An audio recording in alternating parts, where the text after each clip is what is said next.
પાકિસ્તાન મુક્ત કરશે ભારતના 355 માછીમારો। પરિવારજનોની આંખોમાં જોવા મળ્યા ખુશીના આંસુ।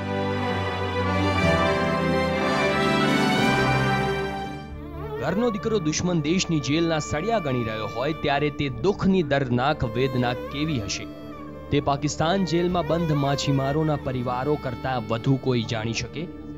પરંતુ લાંબા સમય બાદ આ પરિવારો માટે સારા સમાચાર છે, કારણ કે 355 જેટલા માછીમારોને પાકિસ્તાન જેલ મુક્ત કરશે। આ વાત ધ્યાને આવતા માછીમારોના પરિવારમાં આશાની નવી કિરણ જોવા મળી। એટલું જ નહીં, દીકરાની પીડાને યાદ કરતા તેઓ આંસુ પણ ઠાલવી રહ્યા છે।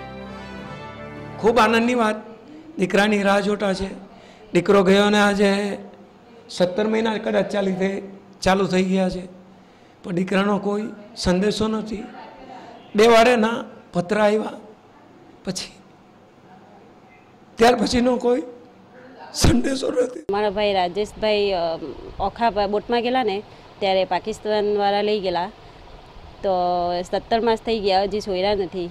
છોડે તો અમને બહુ સારું, એમ છોડી દે તો જલ્દી।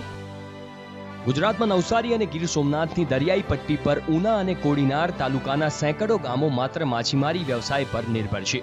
નવસારીની વાત કરીએ તો 52 કિલોમીટરના દરિયા કિનારે 1000થી વધુ ફિશિંગ બોટ છે, જેના પર 10,000થી વધુ લોકોને રોજગારી સીધી રીતે મળી રહે છે।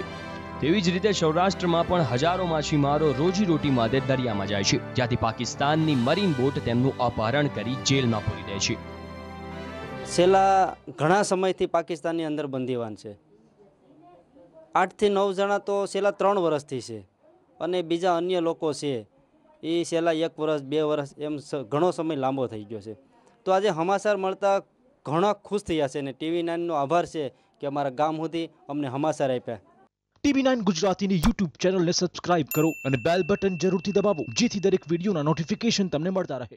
કોડીનાર, ઉના, દીવ વિસ્તારના એ લોકો એકદમ ખુશીની લહેર વહી છે, કારણ કે લોકોને ચિંતા હતી કે પુલવાના હુમલા પછી અમારા ફિશરમેનો પાકિસ્તાનથી આવશે કે કેમ, પણ આપણા ડિપ્લોમેસીના નિયમો અને આંતરરાષ્ટ્રીય જે સંબંધો છે ઇન્ટરનેશનલ લેવલના, એના સંબંધોને કારણે હર વખતે કેદીઓને મુક્ત કરવાનો તબક્કો જ હોય છે અને એમાં થાય છે, એટલે કોઈ એવી ચિંતા કરવાની કોઈ કારણ નથી। માછીમારો માટે આ સમસ્યા ઘણી ગંભીર છે। સરકારમાં અનેકવાર રજૂઆતો પણ થઈ છે, સરકાર દાવા પણ કરે છે, પરંતુ માછીમારોની સુરક્ષા માટે નક્કર પગલાં લેવાતા નથી, જેથી માછીમારો ભયના માહોલમાં કામ કરવા મજબૂર છે। જો કે હવે પાકિસ્તાન જેલમાં બંધ માછીમારોના પરિવારજનો તેમની રાહ જોઈ રહ્યા છે। ગીર સોમનાથથી યોગેશ જોશી અને નવસારીથી નિલેશ ગામિત, TV9।